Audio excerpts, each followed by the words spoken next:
اعوذ باللہ من الشیطان الرجیم بسم اللہ الرحمن الرحیم۔ اللہ تبارک و تعالیٰ کے نام سے شروع جو بڑا مہربان اور نہایت رحم کرنے والا ہے۔ ساتویں آسمان پر بنا ایک ایسا اللہ تبارک و تعالیٰ کا مقدس گھر جہاں صبح و شام 70,000 فرشتے اللہ تبارک و تعالیٰ کی حمد و ثنا اور عبادت میں مصروف رہتے ہیں۔ پیارے دوستوں، جس طرح زمین پر رہنے والی ہر مخلوق کے لیے اللہ تبارک و تعالیٰ نے ایک مقدس گھر بنایا ہے، اور زمین پر رہنے والی ہر مخلوق اس مقدس گھر یعنی خانہ کعبہ کی طرف رک کر کے عبادت الہی میں مشغول رہتی ہے، اور ہر مسلمان خانہ کعبہ کی طرف رک کر کے نماز ادا کرتا ہے، اسی طرح اللہ تبارک و تعالیٰ نے آسمانوں پر اپنا ایک مقدس گھر بنایا ہے جو کہ فرشتوں کی عبادت کے لیے ہے، جس کو بیت المعمور کہا جاتا ہے۔ پیارے دوستوں، جب اس کائنات کے اندر انسانوں کی تخلیق نہیں ہوئی تھی، اس وقت اس کائنات کے اندر صرف دو مخلوقات موجود تھی،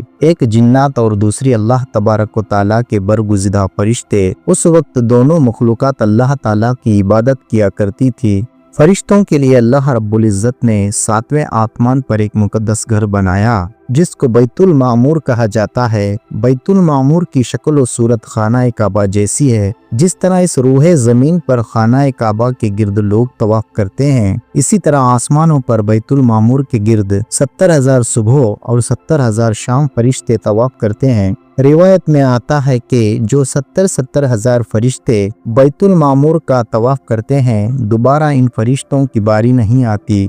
کیونکہ اللہ تبارک و تعالیٰ کے فرشتوں کی تعداد بہت زیادہ ہے۔ پیارے دوستوں، بیت المعمور کا ذکر اللہ تبارک و تعالیٰ نے قرآن پاک میں بھی فرمایا ہے، اور بیت المعمور کا ذکر حضور اکرم صلی اللہ تعالیٰ علیہ وسلم کی حدیث پاک میں بھی ملتا ہے، اور بیت المعمور کا ذکر معراج شریف کے حدیث میں بھی آتا ہے کہ نبی کریم صلی اللہ تعالیٰ علیہ وسلم معراج کی رات ساتویں آسمان پر گئے۔ آپ نے دیکھا کہ حضرت ابراہیم علیہ السلام بیت المعمور کے ساتھ ٹیک لگا کر بیٹھے ہیں۔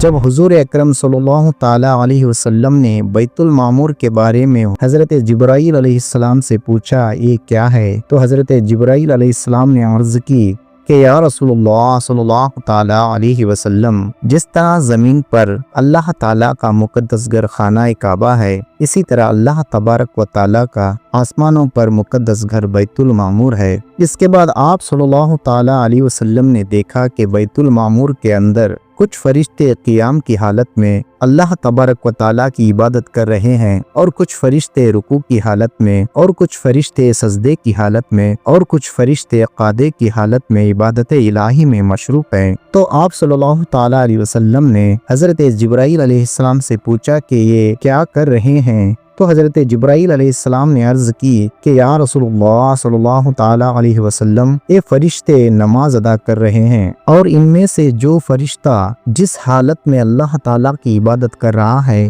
یہ قیامت تک اسی حالت میں رہے گا۔ حضور اکرم صلی اللہ تعالیٰ علیہ وسلم کو فرشتوں کی یہ عبادت بہت پسند آئی۔ پیارے دوستوں، اور اس کے بعد نبی کریم صلی اللہ تعالیٰ علیہ وسلم معراج کی رات اللہ تبارک و تعالیٰ کے بارگاہ میں حاضر ہوئے، اور اللہ تعالیٰ سے ملاقات فرمائی، اور اللہ تبارک و تعالیٰ کے دیدار کا شرف حاصل کیا۔ تو اس وقت اللہ تبارک و تعالیٰ اپنے پیارے محبوب حضرت محمد مصطفیٰ صلی اللہ تعالیٰ علیہ وسلم کو ایک بہت ہی خوبصورت تحفہ عطا فرمایا، اور وہ تحفہ 50 نمازوں کا تحفہ تھا، جو کہ بعد میں کم ہو کر 5 نمازیں رہ گئی۔ ان 5 نمازوں کے تحفے کے اندر اللہ تعالیٰ نے ان تمام تر فرشتوں کی تمام تر عبادات کو شامل فرما دیا، جو عبادات فرشتے بیت المعمور میں کر رہے تھے، اور جو اللہ تعالیٰ کے محبوب کو بہت زیادہ پسند آئی تھی۔ لہٰذا جب ہم نماز پڑھتے ہیں، نماز کی حالت میں ہم لوگ قیام کرتے ہیں،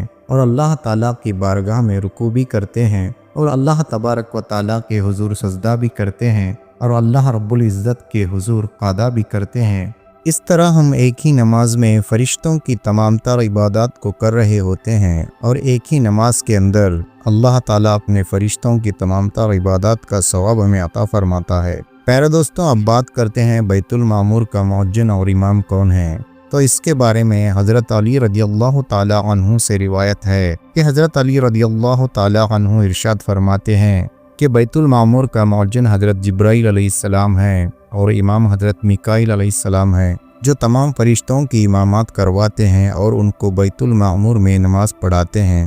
اللہ تبارک و تعالیٰ سے دعا ہے کہ ہمیں 5 وقت نماز ادا کرنے کی توفیق عطا فرمائے، آمین۔